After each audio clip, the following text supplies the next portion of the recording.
కోదండరామ్ గారికి బాధ్యత లేదా? నిరుద్యోగులు తీసుకుపోవాల్సిన బాధ్యత. ప్రొఫెసర్ హరగోపాల్ గారు ఇనిషియేటివ్ తీసుకొని నిరుద్యోగులు 10 నెలల నుంచి కొట్లాడుతున్నారు.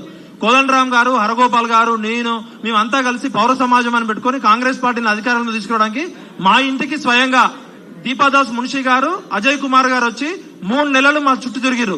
రియాజ్ గారు ఉన్నారు. ఇలా రియాజ్ గారు మరి గ్రూప్ 1 అభ్యర్థులు మాట్లాడుతున్నారు కదా, రియాజ్ గారు టీఎస్పీఎస్సీ చైర్మన్ అపాయింట్మెంట్ తీసుకొని నిరుద్యోగులు తీసుకెళ్లొచ్చు కదా. బల్మూరి వెంకటో, మానవతారాయో లేకపోతే కాంగ్రెస్ పార్టీ నాయకులు కాదు మాట్లాడాల్సింది.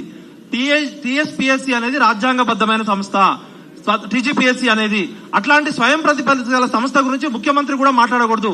స్వయంగా ముఖ్యమంత్రి గారు అక్టోబర్ 18, 19 ప్రెస్ మీట్ పెడితే ఆయన కనీస అవగాహన లేకుండా జీవో నెంబర్ 29 గురించి మాట్లాడుతూ 59 అంశాలు చెప్పిండు.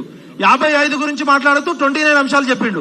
అంటే ఒక ముఖ్యమంత్రికి, 4 కోట్ల ప్రజల తరపున పాలించే ముఖ్యమంత్రికి ఒక కీలకమైన గ్రూప్ 1 గురించి కనీసం అవగాహన లేదని అక్టోబర్ 18, 19 తారీఖు రేవంత్ రెడ్డి గారి ప్రెస్ మీట్ పెట్టి రేవంత్ రెడ్డి గారిని తప్పుదోవ పట్టించిన దొంగనా కొడుకులు ఎవరు? ఒక నవీన్ నికోలస్ అనేటోడు ఎందుకు మౌనంగా ఉన్నాడు? టీజీపీఎస్సీ చర్చలు జరపదా? అదేమన్నా పాకిస్తాన్ లో ఉందా? కసాబా వాళ్ళు టీజీపీఎస్సీ ఆఫీసుకి వెళ్తే 100 మంది పోలీసులు, వాళ్ళకి పహారా అవసరమా? టీజీపీఎస్సీ ఆఫీస్ చైర్మన్లు వాళ్ళంతా మారిరు. టీజీపీఎస్సీ అంత గొప్ప సంస్థ అయితే ఒక జనార్దన్ రెడ్డి గారి దగ్గర ఉండాల్సిన పాస్వర్డ్ ఒక అవుట్ సోర్సింగ్ ఉద్యోగి దగ్గర ఎట్లెళ్ళింది? అవుట్ సోర్సింగ్ ఉద్యోగి దగ్గర గర్ల్ ఫ్రెండ్ కి ఎట్లెళ్ళింది? ప్రిలిమ్స్ పత్రాలు అమ్ముకున్నారు, మెయిన్స్ పరీక్షా పత్రాలు అమ్ముకున్నారు. ఒక 13 సంవత్సరాల నుంచి ఒక పరీక్ష నిర్వహించలేని చేతగాని దద్దమ్మలు ఈ ప్రభుత్వాలు, ఈ రాజకీయ పార్టీలు. వేరే దేశాల్లో అయితే ఇలా రాళ్లతో కొట్టి చంపుతారు. బిడ్డ ఓపిక పట్టినంత వరకే పడతాం. 40 లక్షల మంది నిరుద్యోగులు రోడ్ల మీదకి వస్తే ఏ ఆర్మీ ఆపలేదు.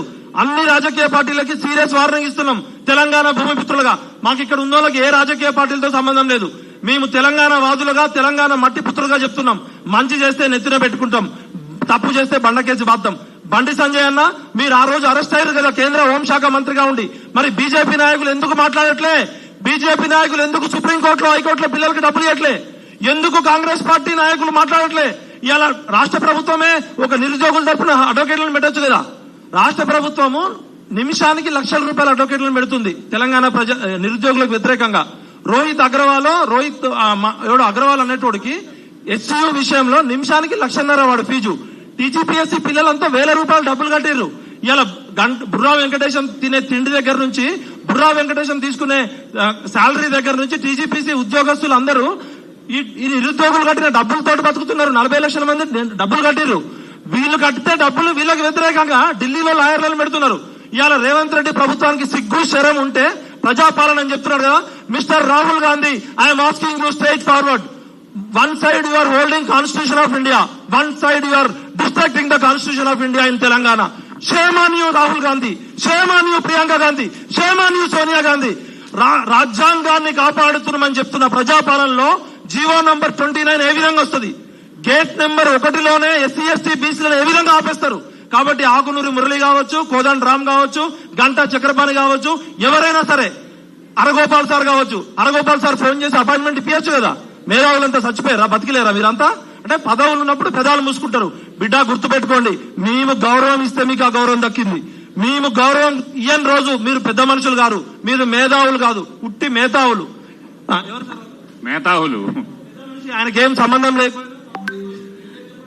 చంద్రబాబు అండి. ఇవాళ చాలా మంది ఇక్కడ కూర్చున్నోళ్లే కాదు, మాకు రోజు 100ల కొద్ది 1000 కొద్ది మెయిల్స్ వస్తున్నాయి. టీజీపీఎస్సీకి 10,000 మెయిల్స్ వచ్చినాయి. ఎందుకు ఆన్సర్ చేయరు?